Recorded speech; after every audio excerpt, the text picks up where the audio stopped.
오늘 예레미야 17장 5절에서부터 8절까지 말씀을 근거로 하나님을 의뢰하는 사람, 이와 같은 제목으로 저와 여러분에게 같이 은혜 나누기를 원합니다. 오늘 우리가 인생을 살면서 어떤 삶도 나 혼자 살지 못합니다. 나는 나 혼자 삽니다. 나는 내 계획과 내 방법대로 삽니다 라고 하는 사람 한 사람도 없을 것입니다.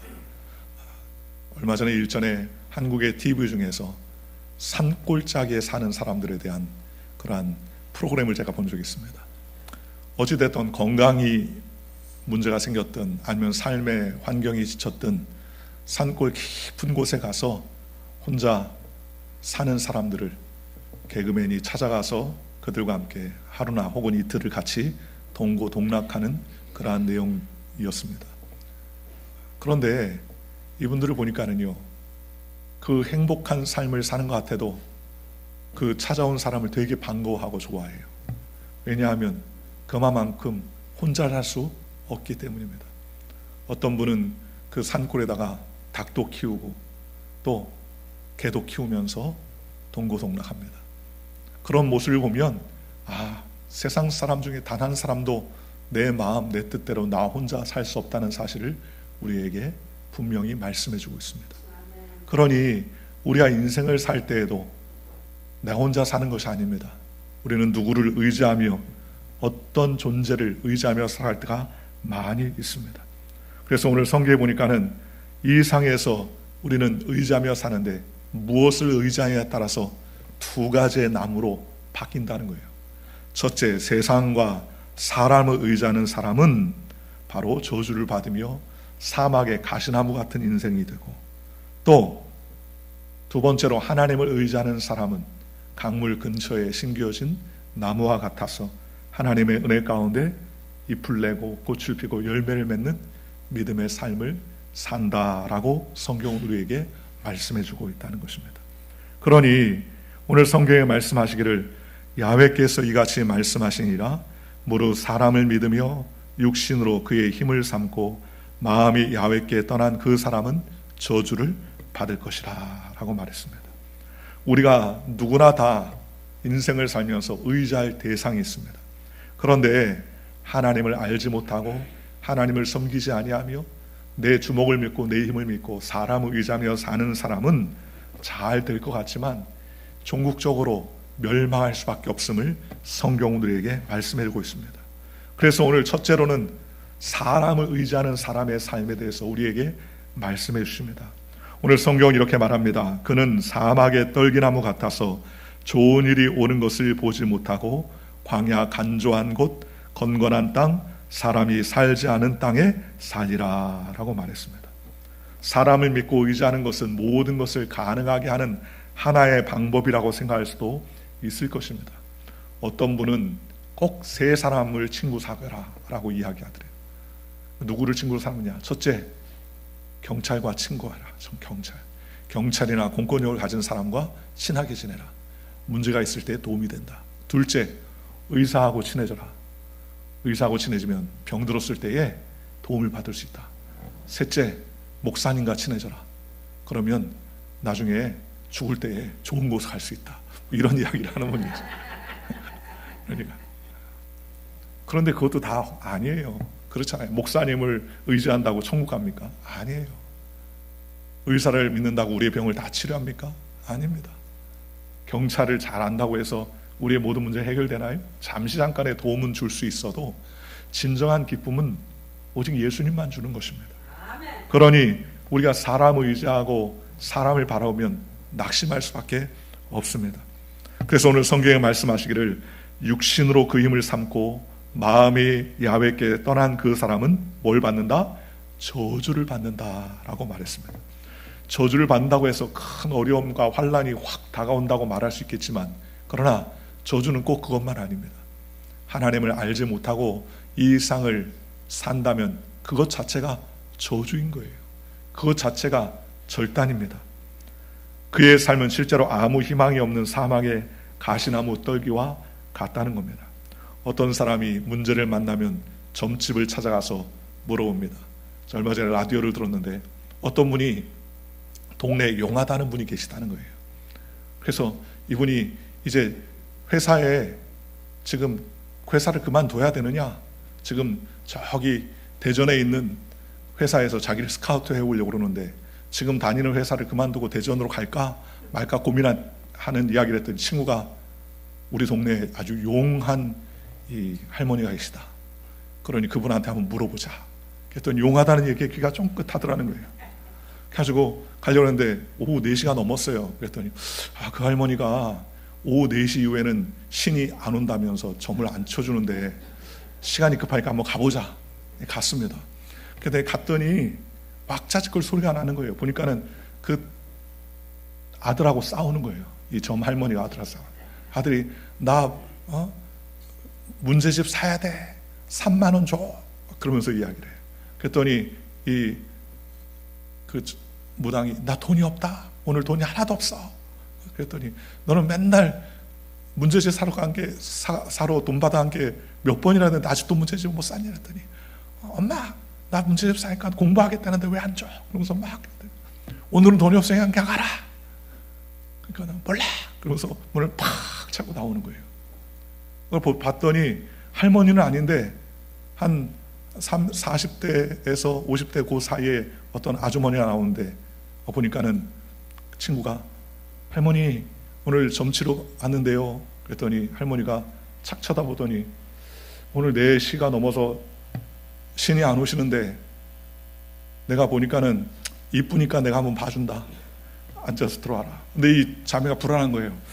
3만 원이 그 아들이 문제집 사야 된다고 3만 원 했는데 오늘 3만 원 내고 가는 거 아니야? 그런 생각을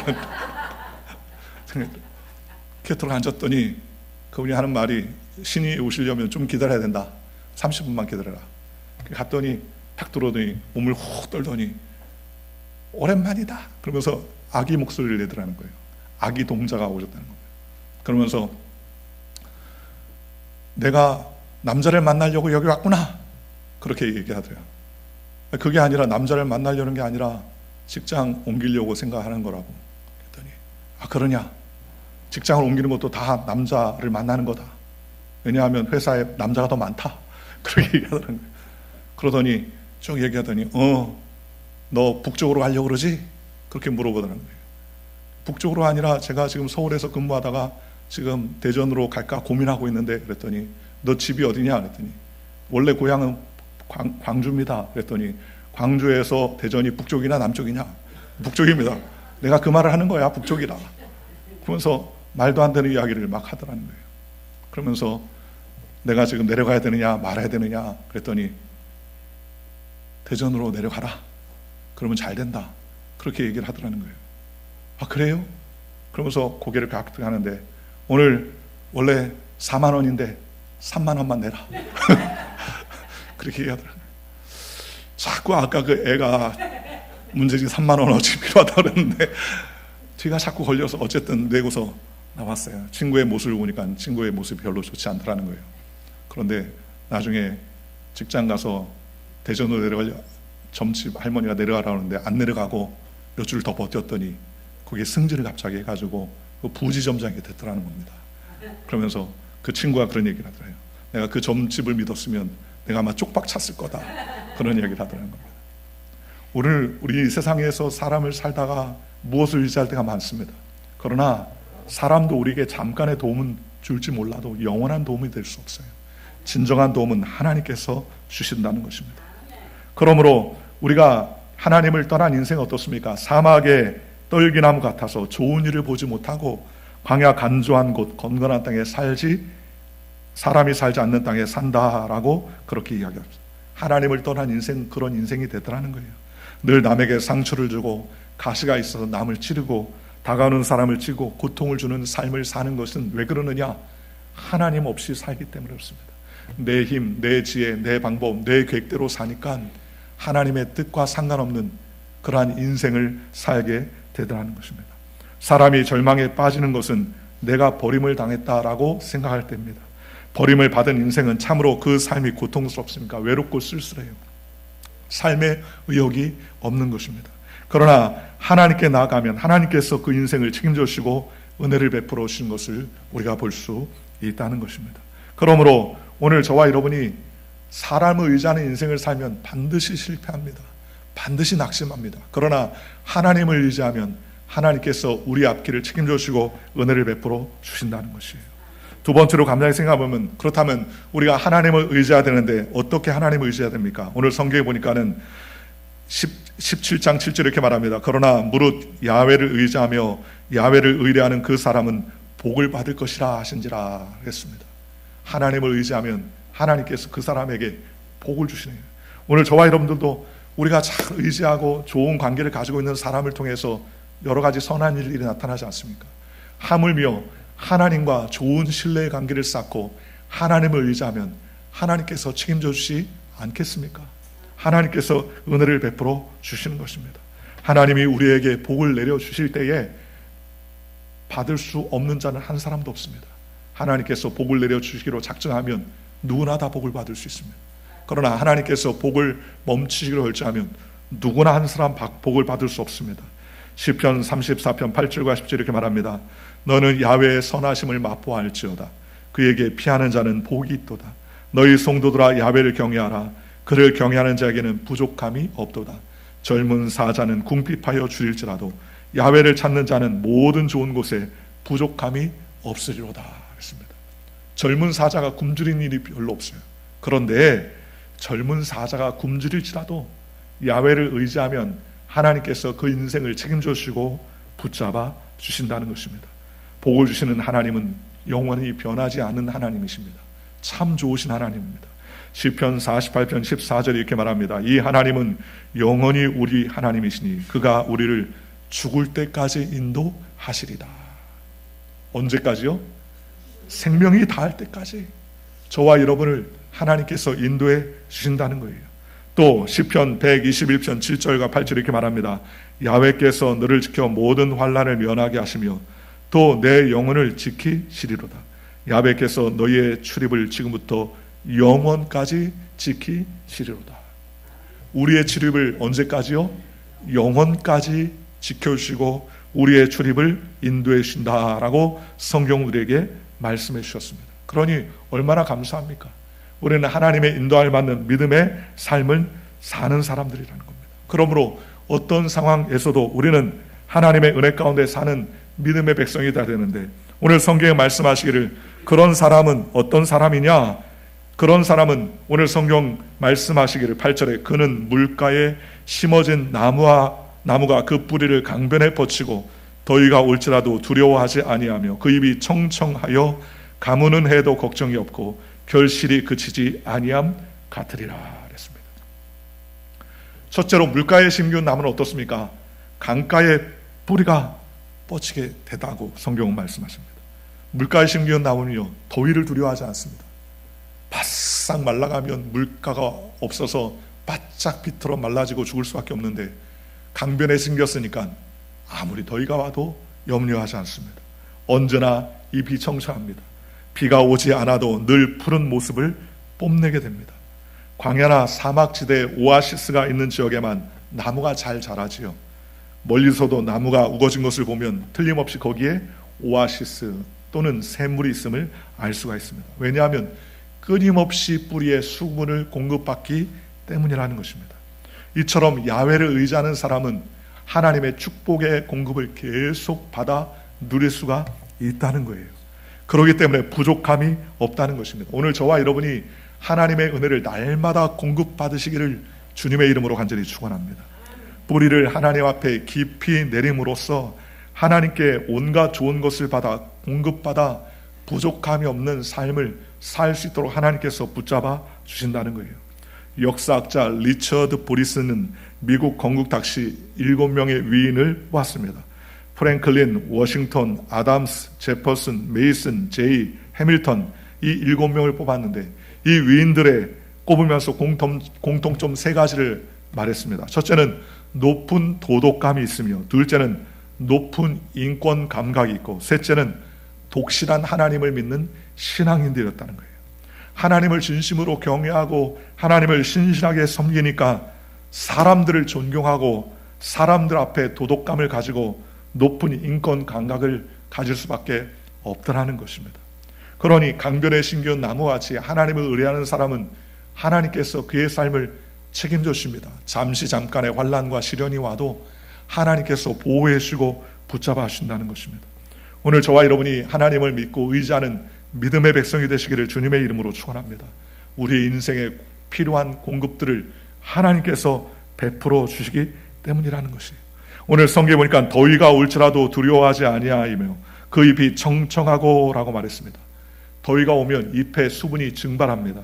그래서 여러 가지 어려움이 다가옵니다. 그러나 걱정이 없어요. 왜냐하면 강가의 물줄기 근처에 뿌리가 박혀있기 때문에 얼마든지 물기를 빨아 올릴 수가 있더라는 거예요.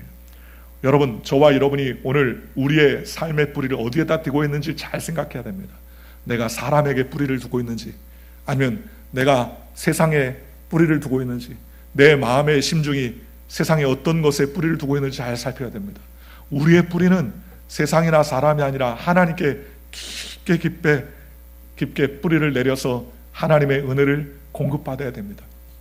세상에 온갖 소문과 세상의 소리를 듣고 있으면 낙심이나 낙담이 생깁니다. 그러나 우리가 묵상하면서 하나님의 말씀을 들으면 언제나 새로운 소망이 생길 수가 있게 되다는 거예요.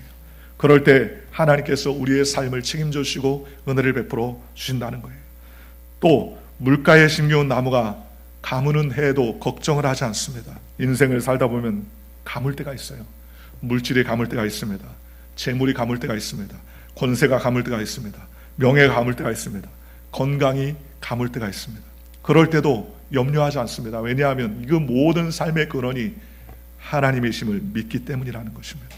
모든 삶이 어려워져도 위기를 낄 때 하나님을 신뢰하면 더더욱 큰 은혜를 누릴 때가 얼마나 많이 있습니까? 사도 바울은 고난과 역경 가운데 큰 어려움을 만났었습니다. 병이 있었습니다. 그러나 3번이나 하나님께 간구했지만 하나님이 응답하시기를 내 은혜가 내게 족하다. 내가 약할 때 내가 강하여진다 라고 말했습니다.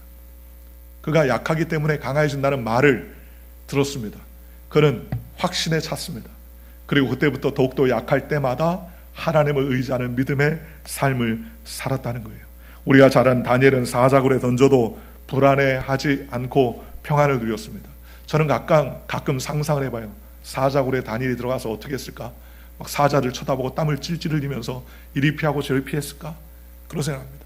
또 풀무불에 들어갔던 사드락 메삭 아벳느고 세 친구가 들어갈 때 우리는 하나님만 섬기겠습니다 하고 가다가 풀무불이 점점 들어가니까 아우 괜히 얘기했네.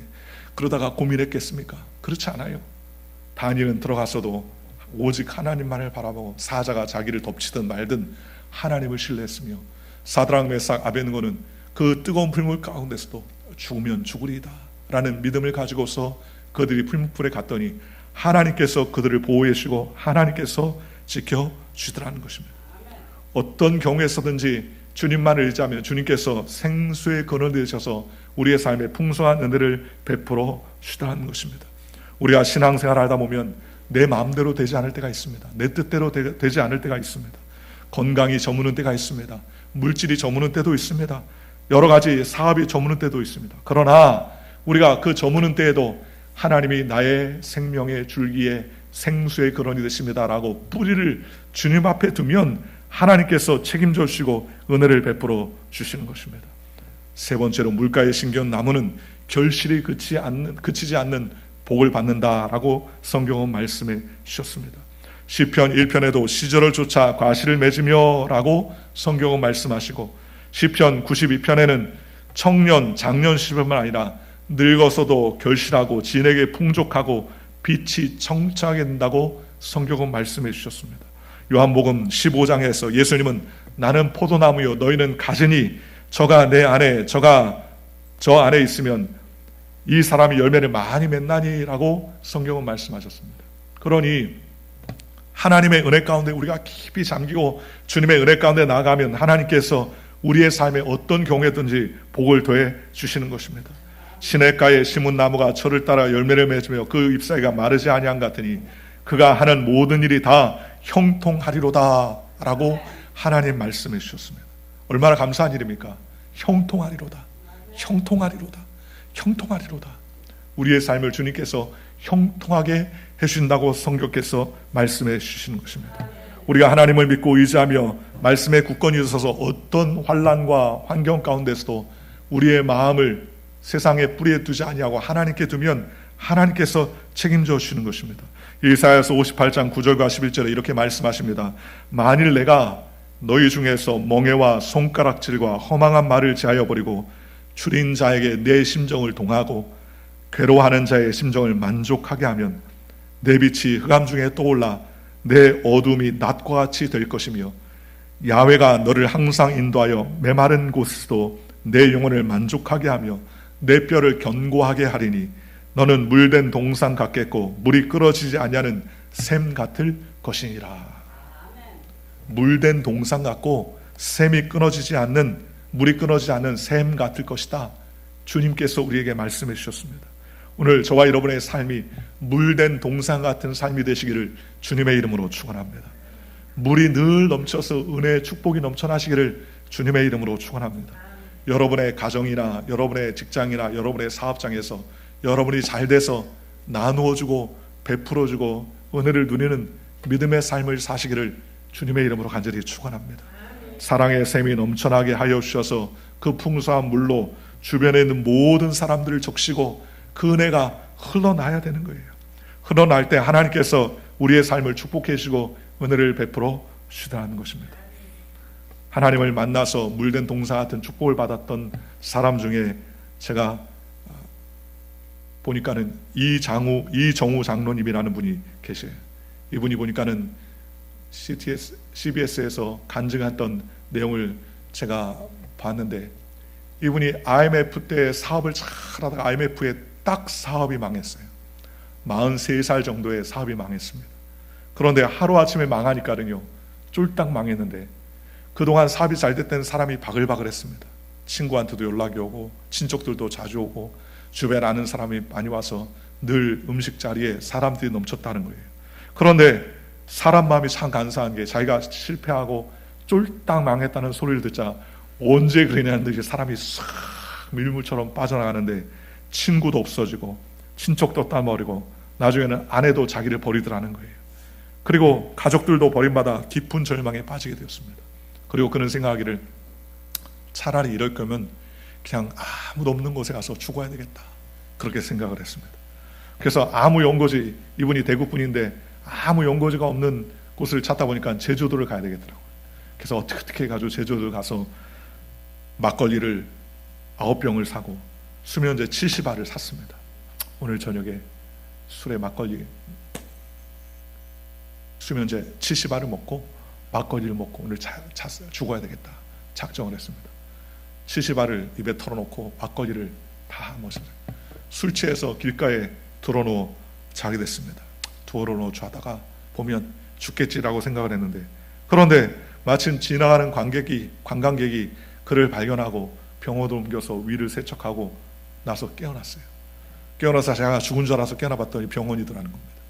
그래서 병원 관계자들이 물어요. 누가 나를 깨웠냐? 누가 나를 살렸냐? 그랬더니 전화번호를 하나 주더래요. 그 관광객의 전화번호를 주더래요.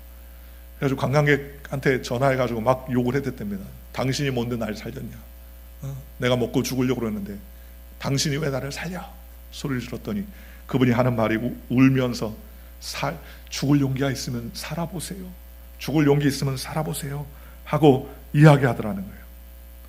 여러분, 죽을 용기 있으면 살아볼 마음도 가지라는 그 이야기에, 야, 내 마음대로 죽는 것도 못하는구나 하고 생각을 하고, 이제 어디든지 그러면 살려보니까는 살아야 되는데 잠잘 곳이 없어요. 어떻게 하다 보니까 동네에 십자가 켜있고 교회가 하나 있는데 밤에, 늦은 밤에 교회 문을 쓱 열어봤더니 교회 문이 열리더라는 거예요. 잠기지 않았어요.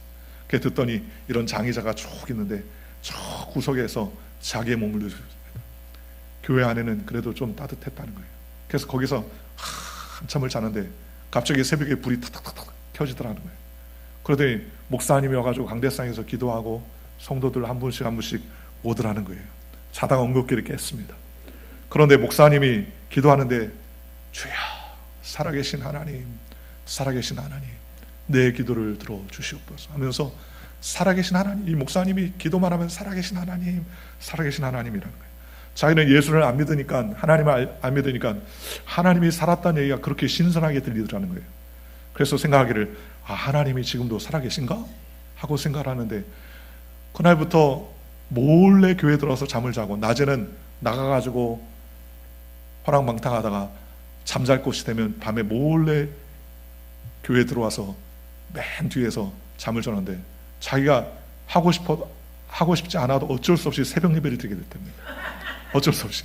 왜냐, 새벽에 되니까 불 다 켜고서 뭐 설교하고 기도하니까 다 듣게 되잖아요.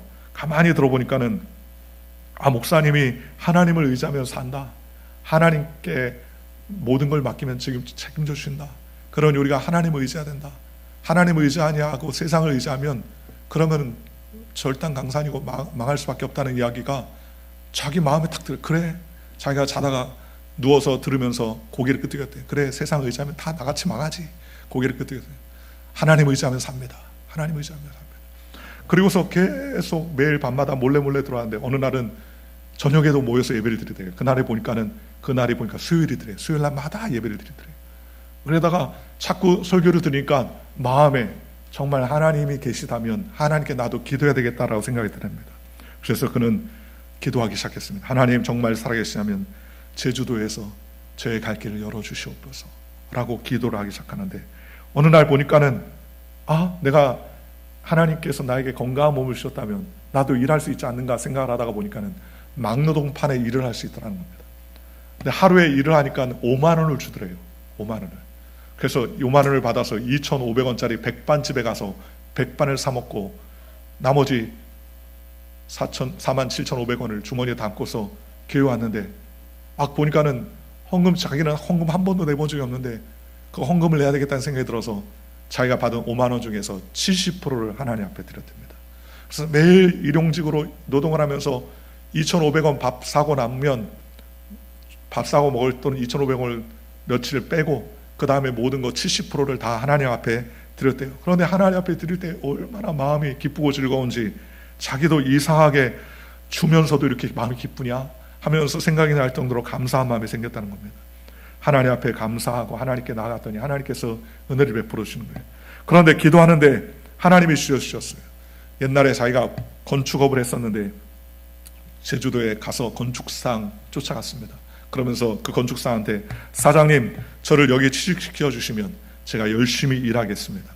건축 재산 매출을 늘리겠는데 만약에 내가 1년에 10억을 벌면 10억을 벌어다 주면 저에게 10억을 벌어다 주면 2억을 주십시오. 그리고 20억을 벌어다 주면 저에게 4억을 주실 수 있냐고 물어보더라고요. 마침 그때 그 회사에서 직원을 하나 뽑으려고 했는데 그렇게 하겠노라고 그 사람이 취직을 했다고 합니다. 그러면서 1년 열심히 하니까 정말 10억을 벌었어요. 그리고 2년째 됐을 때는 정말 20억을 벌었는데 4억을 받아야 되는데 1억 5천밖에 안 주더라는 겁니다. 그래서 가만히 생각하다가 여기서 계속 일하면 이분이 나하고 신뢰관계를 쌓지 못하는구나. 나도 나가서 자립을 해야 되겠다라고 생각을 하고 그가 자립을 했는데 얼떨결에 3,000평짜리 땅을 빚을 지고 사게 됐대요. 돈도 없는데 하나님께서 길을 열어주신 것이죠. 그리고 믿고 기도하니까 하나님께서 은혜 베풀어 주셔서 건축 제재상을 통하여서 길을 열어주시고 토목 자재 사업을 시작했는데 하나님께서 은혜를 베풀어 주셨어요.